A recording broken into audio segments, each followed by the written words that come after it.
Hey, what's up, guys? Seasonal Talk Sam here to bring guys my ZETMAN episode 7 review, and I must say this episode was a lot better than last week's episode.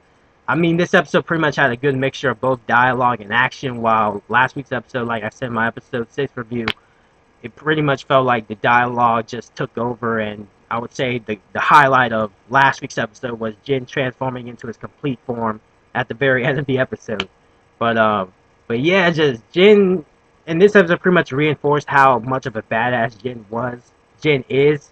Like he completely destroyed those players. Like when he came up across Shu, like he just literally went in, and then Haitani came out of nowhere. He was like, "I told you that once you turn red, you're invincible." And he starts saying all this crap about Shu, how like all he does is kill. He tried to rape Tanaka, or rape, or did he rape her? I don't know. He probably did, but and then Shu's like, what the fuck, Haitani? Like, are you betraying me? You just fucking told me like fucking hours ago that to kill Zet. He's like, yeah, I did tell you that, didn't I? And then Jin just goes ahead and just destroys him and pales him and just crushes his heart, and then blood's all over the fucking place. Like, I'm just like, Jin fucking might as well earn a gold medal just for doing that. Like, good riddance to that.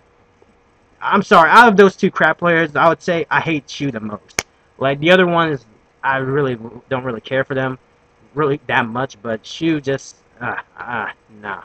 But yeah, I'm really glad that that that Lice Shu, whatever. I don't know what kind of player he is. It's either Lice or Lobster or whatever. The point is, I'm glad that Shu is dead. And then you had Koga fighting against the Lobster, I believe, the Lobster player, and you find out that that his alpha suit is pretty much powered by I want to say Koga's emotions. So if Koga feels like crap, then the alpha suit wouldn't perform as well as it could. So like, but when like when what do you call it, Hayami told him that, it's okay, Koga, Konoha's fine. You saved her, Koga. And then like his pretty much it showed a bar of his I guess I want to say his morality, and that just went off. It went from 4 to fucking 10, and he's like, you're right. I'm a hero of justice. And then pretty much he just went in and just destroying all of the Lobster's players' offspring. And then like the Lobster player pretty much got pissed off that Koga's pretty much slaying his offspring right in front of him. And he's like, you're dead. And they pretty much start fighting off, and then Jin comes out of nowhere and just kicks him in the chest. Not in the chest, but comes out of nowhere and kicks him in his back. And then like that's when, like, I would say Jin and Koga teaming up was like pretty much the best part of the episode for me, at least.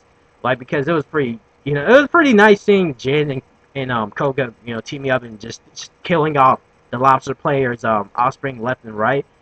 But just, yeah, like, but safe to say, in my opinion, that if Jin never showed up, I would believe Koga would still be done for. Even if, yeah, I still believe if it weren't for Jin, Koga wouldn't be able to kill the Lobster player on his own.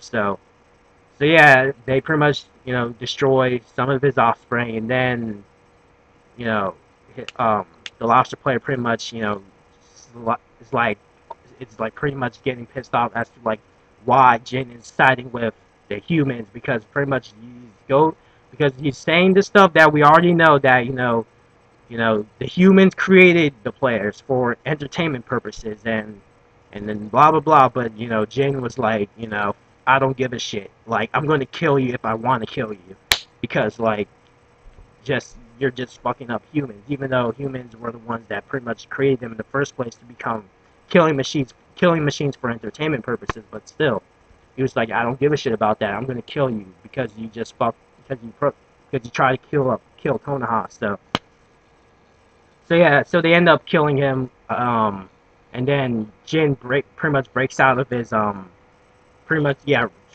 transforms back into his human form. And I'm actually kind of somewhat surprised that Koga didn't freak out and was like, oh my god, that was you, Jin? Because honestly, considering if you could take if you take his character into consideration, I pretty much thought he would have been all, he would probably flip a shit that, you know, that was Jin, but you know, no, he pretty much, I guess, handled it pretty well. Like, he was, you know, he cried a little, but you know, still, he seemed pretty okay that, you know, that was Jin fighting along against him. And then Koga helps Jin go back.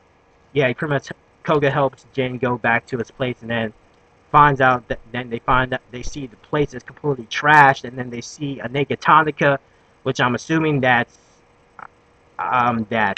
Shu probably did rape her, but like, just, yeah, like, so that's pretty much, I guess, the episode in a nutshell. Like, so I mean, in the manga, Shu does rape her, but I thought in the anime they would completely take that out because, you know, you can't show rape on television. But I was actually surprised, like, that they showed Tanaka completely naked. Like, you saw her tits and her nipples and everything. Like, she was flat out naked.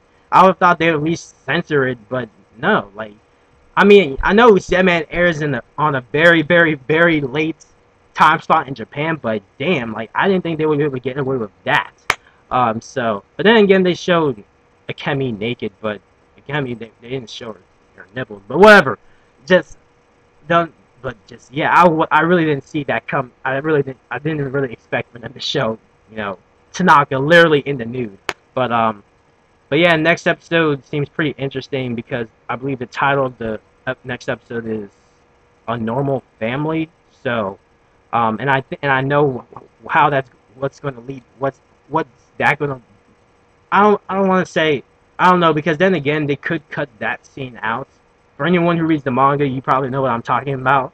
Like, but for those who don't, let's just say, I'll say this much: it's pretty much, it's just a moment, a heart, somewhat of, yeah. I'll just say it's just a moment between Jin and Tanaka. That's all I'm gonna say. For anyone who reads the manga, you know what I'm thinking right now. But I don't know. I wouldn't see. I mean, they probably can take that scene out, but